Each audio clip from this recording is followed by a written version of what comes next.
Halo teman-teman, sebelumnya perkenalkan nama saya Faikotul Nur Hasanah, biasanya dipanggil Faik, dari program studi ilmu politik kelas B, Fakultas Ilmu Sosial dan Ilmu Politik UIN Sunan Ampel, Surabaya.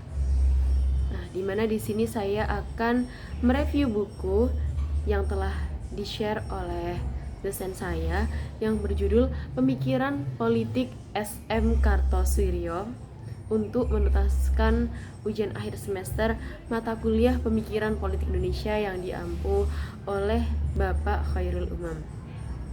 Nah, jadi teman-teman, di sini saya mau bercerita sedikit tentang tokoh yang sering dianggap misterius sekaligus kontroversial dalam sejarah politik di Indonesia sendiri. Siapa lagi kalau bukan SM Kartosoewirjo.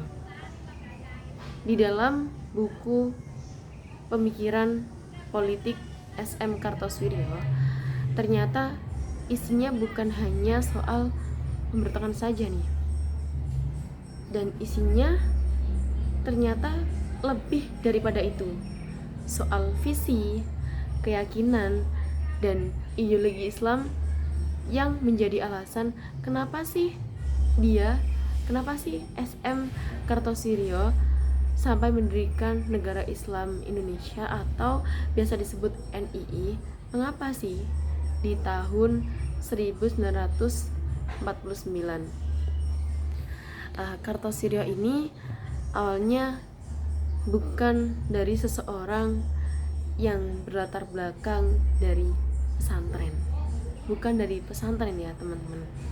Dia justru pernah sekolah kedokteran di Nias dan sempat membaca buku-buku pemikiran Marxis dan lainnya, tetapi akhirnya SM Kartosoewirjo ini lebih tertarik pada perjuangan Islam politik. Ia bahkan dekat dengan beberapa tokoh-tokoh besar di Indonesia, seperti Hos Cokro Aminoto. Kalian pasti kenal semua kan?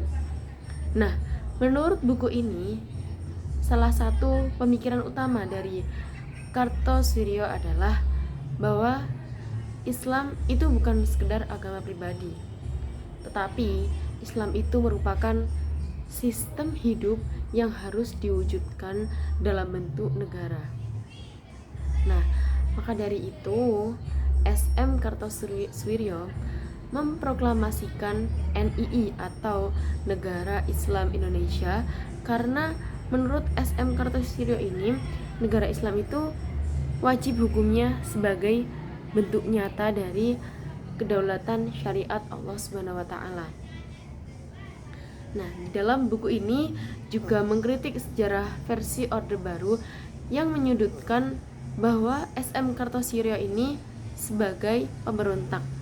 Memang kalau teman-teman belum tahu, pasti kalau ditanya SM Kartosoewirjo ini siapa sih, pasti jawabnya pemberontak, karena beliau terkenalnya pemberontak. Padahal di sisi lain, SM Kartosoewirjo ini dilihat sebagai tokoh yang konsisten dalam idealismenya. Bahkan ketika semua orang mulai berkompromi, SM Kartosoewirjo tetap dengan idealismenya itu.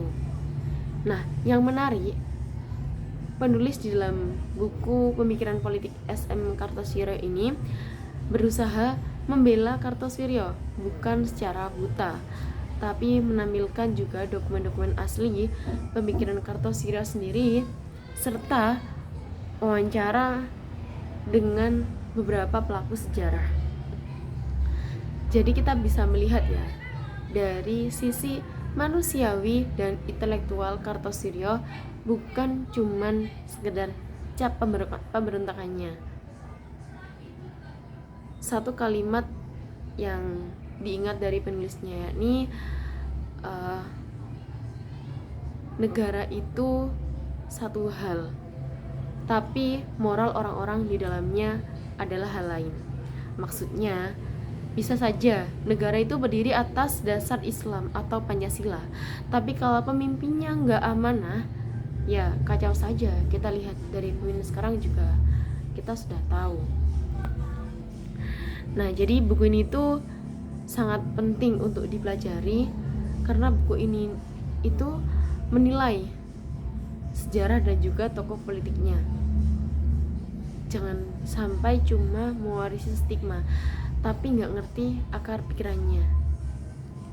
Jadi menurut saya nih, meskipun kita nggak harus setuju dengan gagasan negara Islam seperti Kartosuwiryo perjuangkan, tapi kita bisa belajar dari konsistennya